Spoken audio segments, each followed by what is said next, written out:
Hello students, solve करेंगे exercise 4.1 का question number 6। Set up an equation in the following cases. यहाँ पर different cases हमें दिए गए हैं जिनके लिए हमने इक्वेशन फॉर्म करनी है। फर्स्ट केस में दिया गया है कि Irfan says that he has 7 marbles more than 5 times the marbles Parmit has. Irfan has 37 marbles. Take m to be the number of Parmit's marbles. Question में हमें दिया गया है कि इरफान के पास 37 मार्बल्स है, तो यहां हम लिख लेंगे कि Irfan has marbles is equal to 37। ठीक है, और यहां पर हिंट दिया गया है कि जो परमित के मार्बल हैं उनको हमने एम लेना है, तो यहां हम लिख सकते हैं कि let Parmit has marbles is equal to m. अब आगे अकॉर्डिंग टू क्वेश्चन जो सिचुएशन है उसमें है कि जो इरफान के मार्बल हैं, तो इरफान के मार्बल हैं यहां पर 37, तो वो किस तरह से बन रहे हैं? वो बन रहे हैं कि अगर जो परमित के पास मार्बल हैं, तो परमित के पास कितने हैं? एम। उनका 5 टाइम्स, तो 5 टाइम्स का मतलब है कि एम में मल्टीप्लाई किया जाएगा 5 को, और साथ में 7 मार्बल्स मोर, तो 7 मार्बल्स मोर का मतलब है यहां पर +7। इतना करने के बाद जो है वो बन रहे हैं इरफान के मार्बल्स। तो यहां से इक्वेशन फॉर्म हो रही है 5 इंटू एम। ये हो गया यहां 5m + 7 इज इक्वल टू 37। तो इसके फर्स्ट केस के लिए यहां पर इक्वेशन फॉर्म हो गई। नेक्स्ट है इसका second case. लक्ष्मी's father is 49 years old. He is 4 years older than 3 times Lakshmi's age. Take Lakshmi's age to be y years. अब इस सिचुएशन में लक्ष्मी के फादर की एज दी गई है 49 ईयर्स, तो यहां हम लिख लेते हैं कि लक्ष्मी's father's age is equal to 49 years. और क्वेश्चन में हमें हिंट दिया गया है कि लक्ष्मी की एज को हमने y ईयर्स लेट करना है, तो यहां पर let Lakshmi age is equal to y years. ठीक है, आगे अकॉर्डिंग टू क्वेश्चन है यहां पर कि जो लक्ष्मी के फादर हैं वो उनकी एज यहां दी गई है 49 ईयर्स।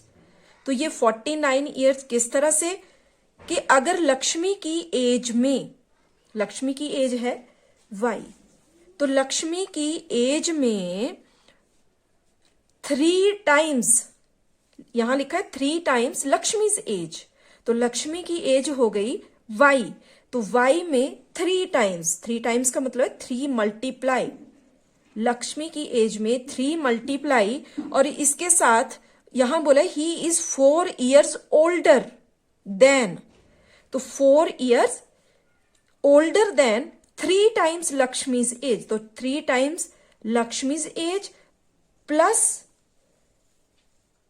4 इयर्स ओल्डर, यानी कि +4 अगर हम करते हैं तो बनती है लक्ष्मी के फादर की एज, जो कि हमें दी गई है 49 ईयर्स। तो यहां से इक्वेशन फॉर्म हो गई 3 इंटू वाई, ये बन गया यहां पर 3y, आगे +4 इज इक्वल टू 49। तो सेकंड केस के लिए ये बन गई इक्वेशन। थर्ड केस में दिया है the teacher tells the class that the highest marks obtained by a student in her class is twice the lowest marks +7. The highest score is 87. Take the lowest score to be L. अब इस case में situation है कि teacher class में highest marks कितने obtain किए गए उनके बारे में बता रहे हैं, और हाईएस्ट स्कोर जो है वो है 87। तो यहां पर हम लिख लेते हैं कि highest score is equal to 87, और लोएस्ट स्कोर के लिए हमने लेट करना है यहां पर L। Let lowest score is equal to L.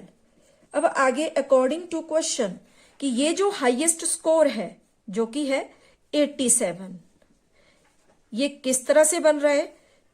जब lowest marks twice the lowest marks plus 7, twice मतलब 2 टाइम्स, किसमें? लोएस्ट मार्क्स में। तो लोएस्ट मार्क्स है यहां एल और उसका ट्वाइस, ट्वाइस का मतलब है 2 मल्टीप्लाई करना है लोएस्ट मार्क्स में और साथ में प्लस 7। इतना करने पर बन रहा है हाईएस्ट स्कोर जो कि हमें क्वेश्चन में दिया गया है 87, इसलिए यहां पर इज इक्वल टू 87। तो यहां पर हम इसको स्टैंडर्ड फॉर्म में लिख लेते हैं। 2 इंटू एल के लिए हो गया 2L plus 7 is equal to 87। तो थर्ड केस के लिए ये बन गई यहां पर इक्वेशन। नेक्स्ट है फोर्थ में, in an isosceles triangle the vertex angle is twice either base angles, late the base angles be in degrees.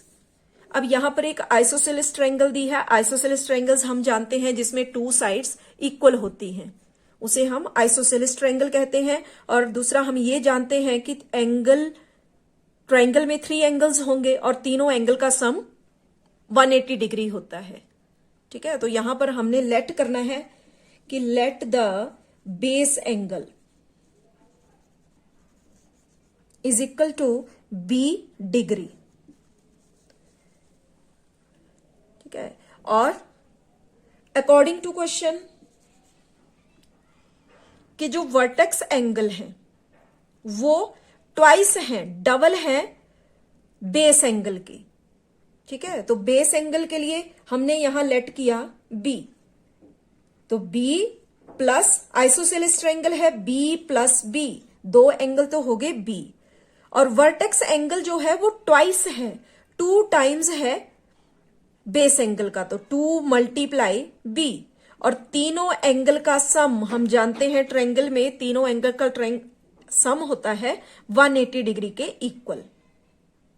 ठीक है, तो यहां पर b प्लस बी 2b, आगे plus 2 into b, 2b is equal to 180 degree.